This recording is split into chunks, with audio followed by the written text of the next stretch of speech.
దేవరాగం జ్ఞానయోగం వ్యాసపీఠం బహువేదశాస్త్రం బోధామృతహిత శ్రీమన్నారాయణం శివగౌరీ సంభాషిత సకల పురాణం అష్టాక్షరి పంచాక్షరి మంత్రావరణం అఖిల దేవతా సంస్తుతి పారాయణం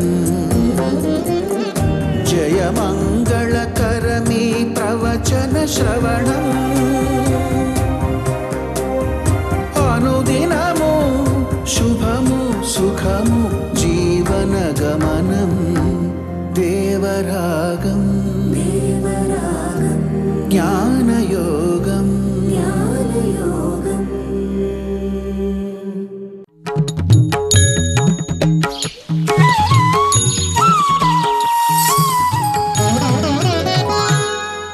ఆపదామపహర్తారం దాతారం సర్వసంపదాం లోకాభిరామం శ్రీరామం భూయో భూయో నమామ్యహం. జై శ్రీమన్నారాయణ. ప్రియ భగవద్బంధువులారా, ప్రతి మనిషి కోరుకునేది శాంతి.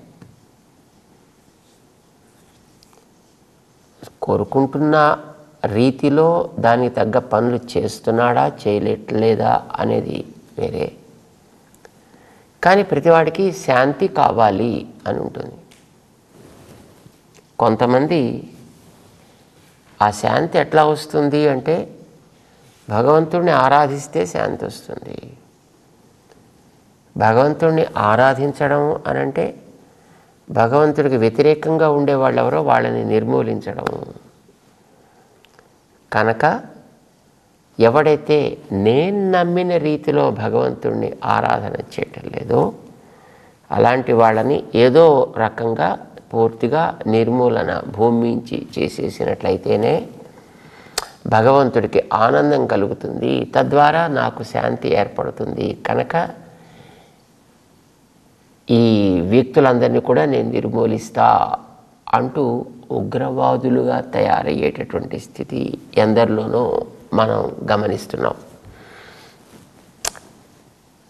ఒక రకంగా వాడి ఆలోచన మంచిదే, భగవంతుడికి తృప్తి కలిగేటట్లుగా ప్రవర్తించడం ద్వారా నాకు శాంతి కలుగుతుంది అనేది. కానీ ఆ భగవంతుడు అనే కాన్సెప్ట్ని వాడు అర్థం చేసుకున్న రీతి మాత్రం పొరపాటు కావడం చేత ఆ వ్యక్తి ఉగ్రవాది అయ్యాడు. ఆయన భగవంతుడి వాడు అర్థం చేసుకోవడం నేను అనుకున్న రీతిలో, నాకు చెప్పిన రీతిలో, నాకు తెలిసిన రీతిలో మాత్రమే తప్ప మరొక రకంగా ఏదొచ్చినా వాడు భగవంతుడు కాడు. కనుక మరొక దాన్ని దేన్ని నమ్మినా వాడిని నేను నిర్మూలించక తప్పదు అనే స్థితిలో వాళ్ళు ఉంటారు. కానీ అక్కడే భారతీయ ఆలోచన విధానానికి ఇతరుల యొక్క ఆలోచన విధానానికి తేడా ఉండేది. భారతీయులు భగవద్గీతాది గ్రంథాలని, ఉపనిషత్తుల యొక్క ఆదేశాలని, పెద్దల యొక్క ఉపదేశాలని అనుసరించి నడిచేవారు. కనుక వారు భగవంతుణ్ణి ఏ రూపంలోనైనా నువ్వు చూడవచ్చును, అన్ని రూపాలను భగవంతుడిని చూడటానికి అవకాశం ఉన్నది. అందులో నీకు నచ్చిన ఒక రూపానికి నువ్వు కట్టుబడి ఉంటున్నప్పటికీ కూడా ఇతర రూపాలని, ఇతర నామాలని విశ్వసించినటువంటి వ్యక్తి భగవంతునికి విరోధి అనుకోవడం తప్పు. ఇది భారతీయమైనటువంటి ఆలోచన విధానం. భగవద్గీత దాన్ని మనకి తెలియచేస్తుంది. భగవద్గీతలో శ్రీకృష్ణుడు చెబుతూ భూతాని యాంతి భూతేజ్యాః యాంతి దేవవ్రతా దేవాన్ పితॄన్ యాంతి పితృవ్రతాః భూతాని యాంతి భూతేజ్య యాంతి మద్యాజినోపి మాం. రకరకాలుగా చూస్తారయ్యా. కొంతమంది దేవతా రూపాన్ని ఉపాసన చేస్తుంటారు, వాళ్ళు ఆ దేవతా రూపాన్ని పొందుతారు. కొంతమంది భూత గణాలని ఉపాసన చేస్తారు, వాళ్ళ భూత గణాలని పొందుతారు. కొంతమంది పితరులని ఆరాధన చేస్తారు, వాళ్ళు వాటిని కూడా పొందుతుంటారు. కొందరు నన్ను ఉపాసిస్తారు, నన్ను కూడా పొందుతూ ఉంటారు. పర్యవసానం ఏది వాడు తత్వం అనుకుని ఉపాసన చేస్తాడో దాన్ని వాడు పొందుతూ ఉంటాడు. ఆ తత్వం అనుకుని చేసే ఉపాసనలో రకరకాల తేడాలు ఉండొచ్చు. అంత మాత్రం చేత వాళ్ళు దాన్ని పొందరు అనడానికి వీల్లేదు. అలాంటి వాళ్ళని నిర్మూలించాల్సిన అవసరము లేదు. ఏది కావాలనుకున్నవాడు వాడు దాన్ని పొందుతాడు, పొందనివ్వండి. అయితే ఆ పొందేటప్పుడు చేసే సాధన ఏమిటో చెప్పాలి కనుక సాధనని నేను చెప్తున్నానండి అని భగవంతుడు తను సాధనని ఉపాసన చేసే పద్ధతిని వివరణ చేశాడు. కొంత అర్జునుడికి తలకెక్కిన తర్వాత ఇప్పుడు దేవతలు, భూతగణాలు, పితరులు, తాను ఇలా చూపించినవి ఇవన్నీ వేరా లేక ఇవన్నీ ఒకటా, ఇది చెప్పాల్సిన అవసరం ఏర్పడింది.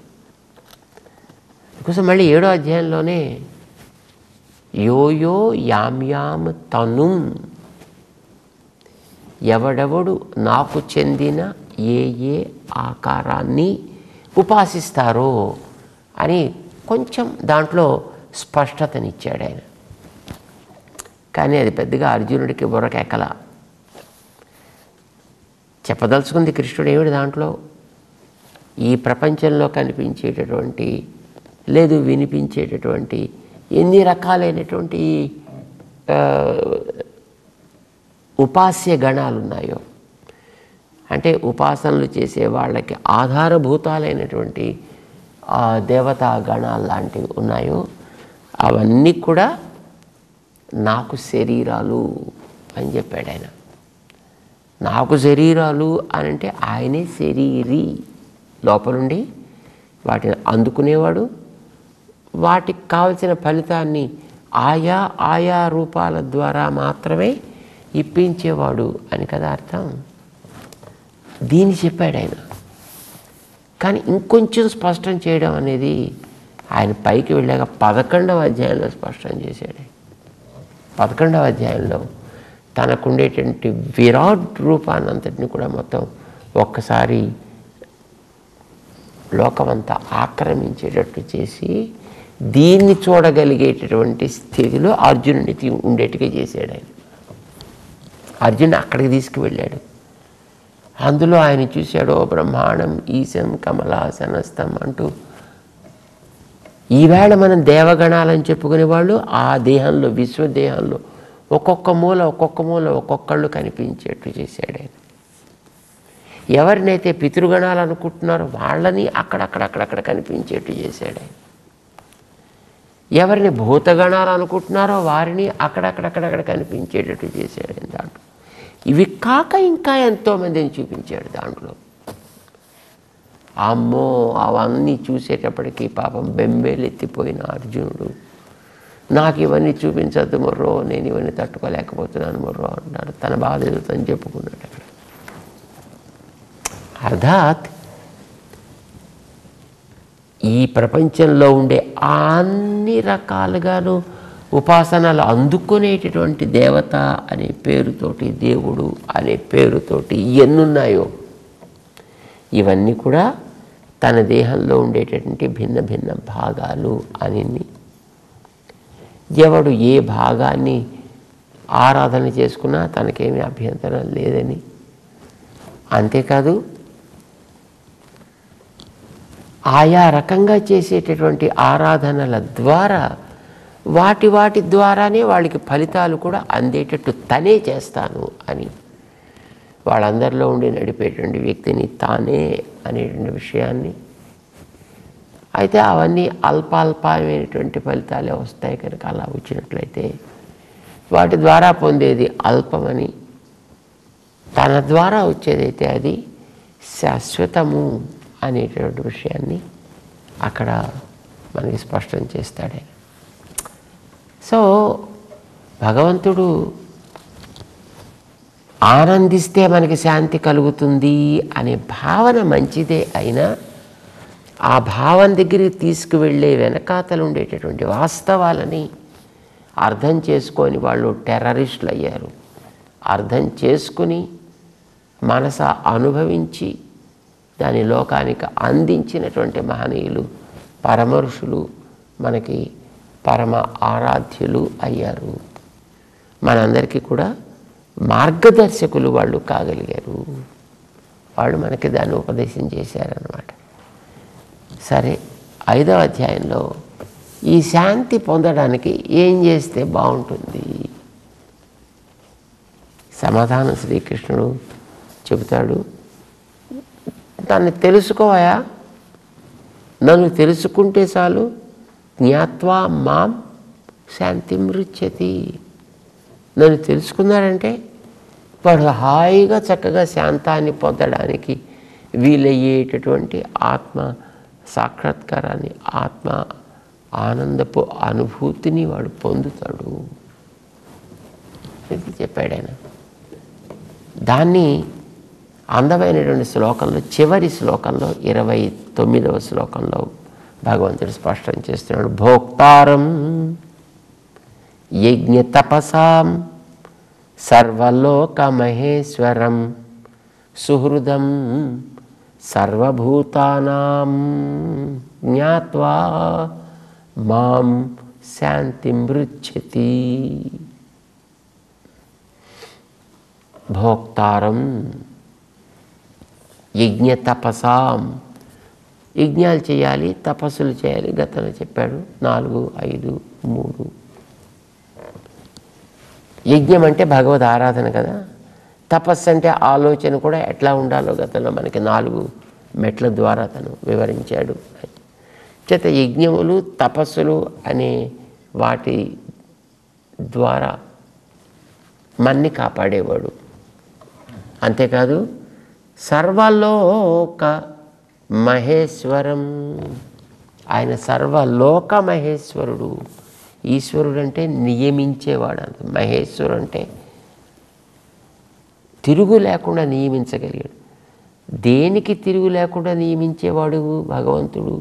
సర్వలోకాలకన్నిటికీ కూడా.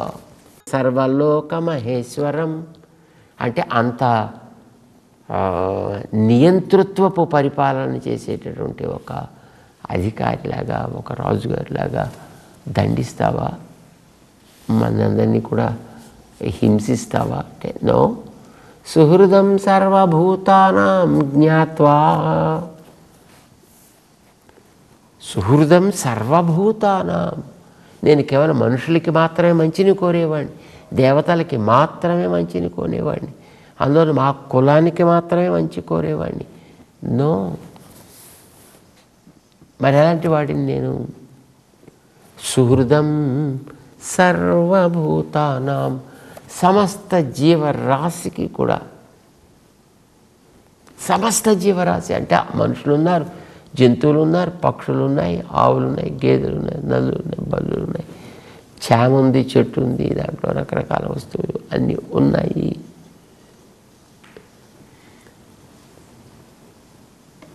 ఇన్నిటినీ కూడా లోపల నుండి నడిపించేటటువంటి తాను వాటిని ఏడిపిస్తూ నడిపించడు. సుహృదం సర్వభూతానాం, వీటన్నిటికీ కూడా నేను సుహృత్. సంస్కృతంలో ఉన్న అందమైన పదాలు ఉన్నాయండి. మిత్ర, సుహృత్ అని 2 పదాలు. సాధారణంగా మిత్రుడు అని అంటే ఫ్రెండ్ అని అనుకోండి. సుహృత్ అంటే వెల్ విషర్. వెల్ విషర్స్ మనకంటే పెద్దవాళ్ళు అయి ఉండొచ్చు, మనకంటే చిన్నవాళ్ళు అయి ఉండొచ్చు, మనతో సమ వయస్కులు అయి ఉండొచ్చు. But they are always well wishers. తేడా ఏమిటి? స్నేహితుడు తన స్నేహితుడికి, తన మిత్రుడికి ఏవో విషయాలు చెప్తాడు. ఇలా ఉండు, అలా ఉండు, ఇలా ఉండాలి, అలా ఉండాలి అని చెప్తాడు. చూడకి హితం చెప్పిన విభీషణుడు మనకు తెలుసు, మంచి చెప్పాడు ఆయన. తన కోసం చెప్పలే, రాజ్యం పాడిపోవద్దు, రాజ్యంలో ఉండేటటువంటి ప్రజానీకం నాశనం కావద్దు, వాళ్ళ యొక్క అందము, అలంకరణలు, ఆస్తి పాస్తి ఎంతో ఖర్చు పెట్టి చేసినటువంటి ఆ స్థితిని మనం పాడు చేసవద్దు. రైట్? వెళ్ళే నాశనం అయిపోయాడు. అతను ఒక సుహృత్, కానీ సమవయస్కుడు సుమారుగా. ప్రహ్లాదుడు హిరణ్యకశిపుడికి చెప్పాడు. ప్రహ్లాదుడు చిన్నపిల్లాడు, హిరణ్యకశిపుడు చాలా పెద్దవాడు. నువ్వు బాగుపడాలి అని చెప్పాడు ఆయన, నాకేదో లాభం అని చెప్పలా. తిట్టాడు, కొట్టాడు, విషం పెట్టాడు, పావులతో కరిపించాడు, కత్తులతో కోయించాడు, ఏనుగులతో తొక్కించాడు, నిప్పుల్లో పారవేశాడు. చెయ్యని దారుణమైన మారణ ప్రయత్నం అనేది లేనే లేదు. కానీ ఆయన బాగు కోసమనే నిలబడ్డాడు చివరిదాకా ప్రహ్లాదుడు. సుహృత్, స్నేహితుడు కాదు, సుహృత్. దుర్యోధనుడికి భీష్ముడు, ద్రోణుడు, ఇలాంటి వాళ్ళు చాలామంది ఎవరైనా బాగుపడరా, వాళ్ళని సుఖంగా ఉండని, మీరు కూడా సుఖంగా ఉండండి అంటూ ఎంతో పాపం చెవులో జోరీగలాగా అతనికి చెప్పకుండా ఉండలేకపోయారు, చెప్పారు. కానీ వినలే. ఇది వ్యతిరేకంలో.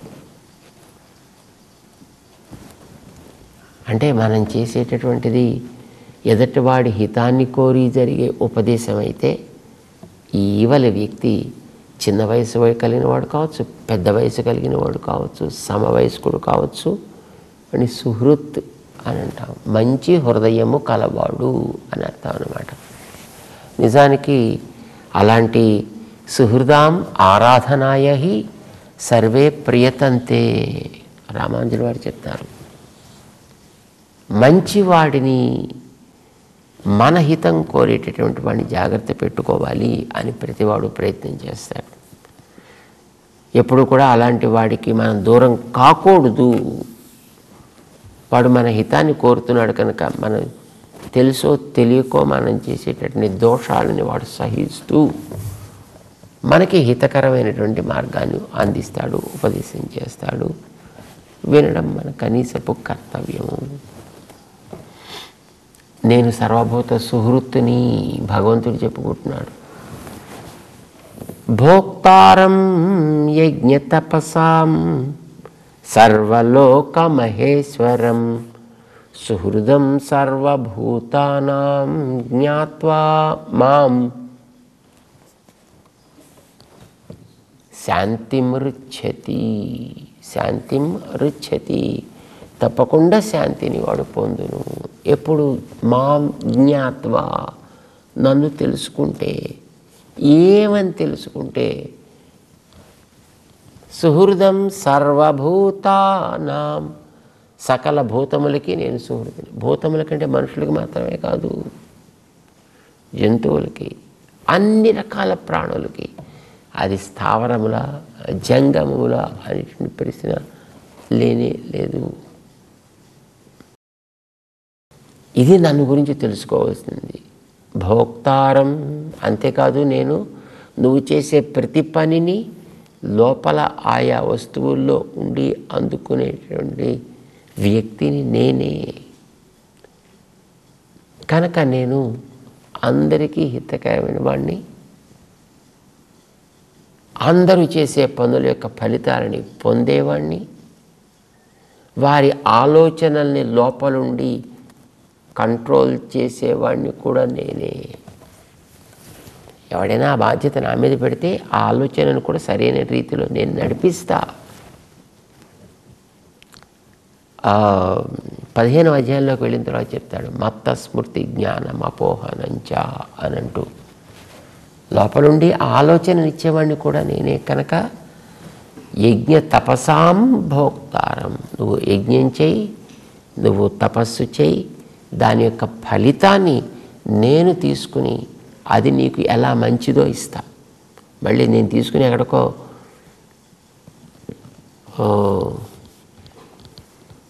ఆషాఢభూతిలాగా, ఆషాఢభూతి అని కథ చెప్తుంటారు కదా మనకి. పాపం వాడు గురువుగారికి అతి నమ్మకం కలిగేటట్టుగా ప్రవర్తించి ఆ గురువుగారికి సమర్పించేటువంటి సంభావనలన్నింటినీ జాగ్రత్తగా ఒక పెద్ద బొంత ఉంటే ఆ బొంతలో అన్ని పోసి పోసి పోసి పోసి ఆ బొంత నిండి అంతవరకు కూడా పాపం వెనకాతలుండి దాన్ని మోస్తూ మోస్తూ. ఆ రోజుల్లో అలాగే పైసల దగ్గర ఉన్న పెద్దవాడు పట్టుకునేవాడు కాదు.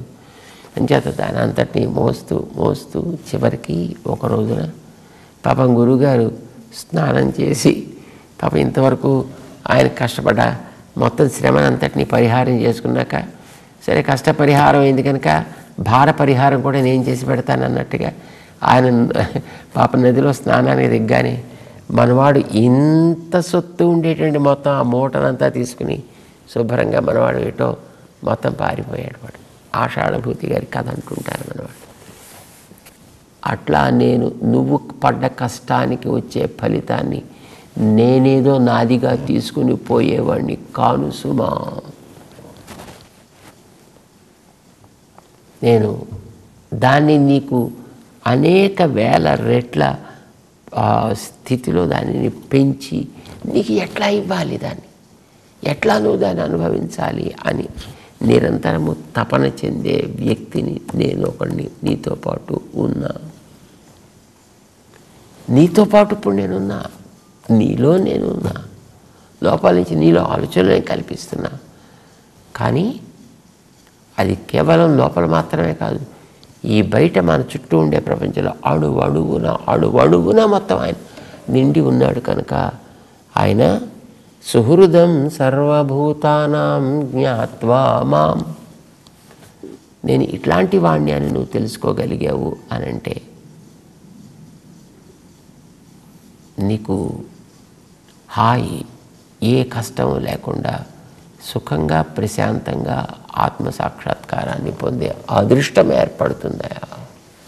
శాంతిం రుచ్యతి, ఇందులో సందేహం లేదు సుమా అని ఆయన తనని ఎలా తెలుసుకోవాలో ఆ తెలుసుకోవాల్సినటువంటి పద్ధతి ఏమిటి. ఆయన సర్వభూత సుహృత్,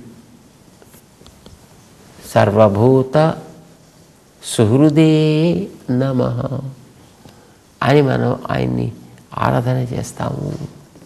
అలా కనుక నువ్వు నన్ను తెలుసుకుని చేసినట్లయితే నేను నీకు హితం కోరేవాడిని, ప్రేమించేటటువంటి స్నేహితుడిని, నీకు హితకారి అయినటువంటి సుహృత్తుని అని కనుక తెలిసినట్లయితే నీకు ఇంకేం కష్టమా, నువ్వింకేం బాధపడాలి, నువ్వింకేం శ్రమ పడాలి, హాయిగా చక్కగా నువ్వు ఉండొచ్చు.